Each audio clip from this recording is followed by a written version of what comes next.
Wikain mo, kung nakikinig ako sa iyong mga salita.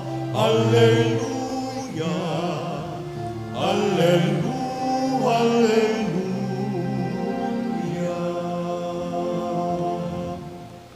Sumainyo ang Panginoon. At sumaiyo rin. Ang mabuting balita ng Panginoon ayon kay San Lucas. Papuri sa iyo, Panginoon. Noong panahong iyon, sinabi ni Jesus, "Kawawa kayo, mga Pariseyo! Ibinibigay ninyo ang ikapu ng yerbabuena, ng ruda, at ng ibang gulayin. Ngunit kinaliligtaan ninyo ang katarungan at pag-ibig sa Diyos. Tamang gawin ninyo ito, ngunit wag naman ninyong kaliligtaang gawin ang mga iba. Kawawa kayo, mga Pariseyo, sapagkat ang ibig ninyo'y ang mga tanging luklukan sa mga sinagoga at ang pagpugayan kayo sa mga liwasang bayan.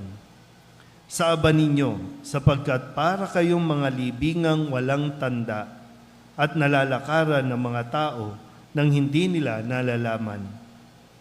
Sinabi sa kanya ng isa sa mga dalubhasa sa kautusan, "Guro, sa sinabi mong iyan, pati kami kinukutya mo."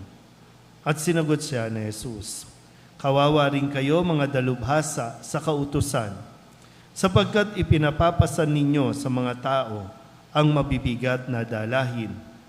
Ngunit ni daliri ninyo'y ayaw ninyong igalaw sa pagdadala ng mga iyon."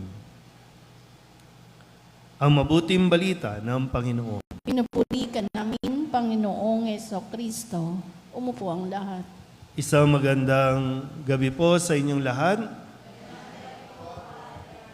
Maganda po na ating pagnilayan ang ipinahayag na ebanghelyo mula kay San Lucas sa atin po. Ituon natin ito sa ating mga taong simbahan, mga naglilingkod sa simbahan. Na mayroon tayong responsibilidad, mayroon tayong pananagutan. Una, sumunod sa simbahan. Sumunod sa mga alituntunin, sumunod sa mga norms na ibinibigay ng simbahan. Ano ba mga alam niyo mga panuntunan ng simbahan? Wala na naman. Yung tamang pagsusuot ng damit. Di ba, meron tayong norms niyan, no?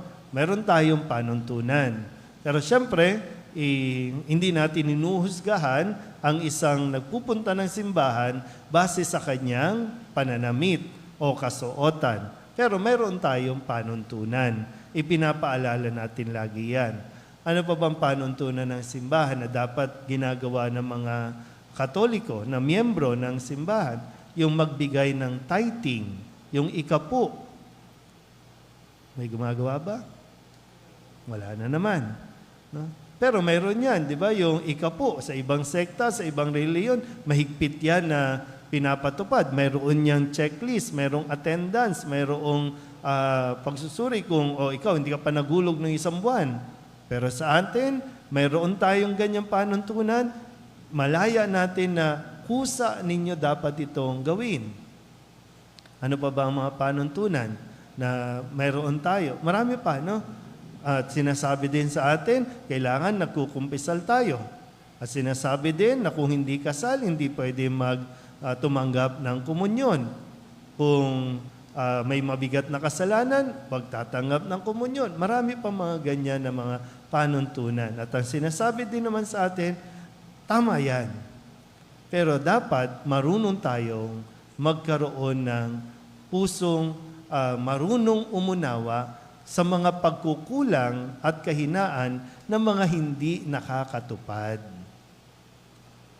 Kaya nga sabi, mas gusto ni Jesus yung mayroon tayong habag kaysa yung lagi tayong hatol ng hatol. Pero hindi natin sinasabi na inaalis yun, ipinapaalala lang. Kaya lang, dito nga kasi, sa mga Pariseyo, nakakalimutan nila na sila rin mismo hindi sumusunod sa ganitong mga panuntunan. Mahilig lang silang magbato. Mahilig lang silang manita. Bawal yan, kasalanan yan. Magmumulta ka, kasalanan yan. Pero babaliwala itong mga ito dahil hindi nagtutugma ang kanilang mga sinasabi sa kanilang ginagawa. Hindi sila exempted dapat eh. Hindi nila dapat ituring na, ay, kasi pareseyo kami, o exempted kami. Pag hindi kami nagbigay ng tithe, okay lang. Basta kayo ang dapat magbigay ng tithe. Naiintindihan ba? Kaya nga dito, pakiramdam nila, kinukutya sila ni Jesus. At tama lang naman na kutyain sila para gisingin, para ipaunawa, mayroon kayong responsibilidad na dapat kayo muna ang nakikitang gumagawa at nagsasabuhay ng pagsunod sa mga panuntunan. Yung mabigat po, di ba? Sabi dito, hingi kayo ng hingi ng ikapu, yerba buena, ng ruda. Saan nyo ginagamit? Diba? Ang pondo ng simbahan, saan ginagamit ng mga namumuno? Nakakatugon ba sa pangangailangan ng mahihirap? O baka binubulsa ko lang? Diba? Baka naibubulsa lang natin ang mga lingkod ng simbahan. Baka nagagamit natin ang relihiyon, ang pagiging miyembro ng simbahan para kumita. Kaya nag-aaway-away minsan sa loob ng simbahan dahil dyan. Kapag medyo nalalamangan, kapag medyo naiisahan, mag-aaway-away na. Sabi, naku, lagot tayo kay Jesus pag pinairal natin yan at hindi natin itinuwid yung mga maling pamumuhay sa loob ng simbahan. At muli, mabigat ang ating responsibilidad bilang mga itinatalagang mga leader o mga namumuno sa simbahan.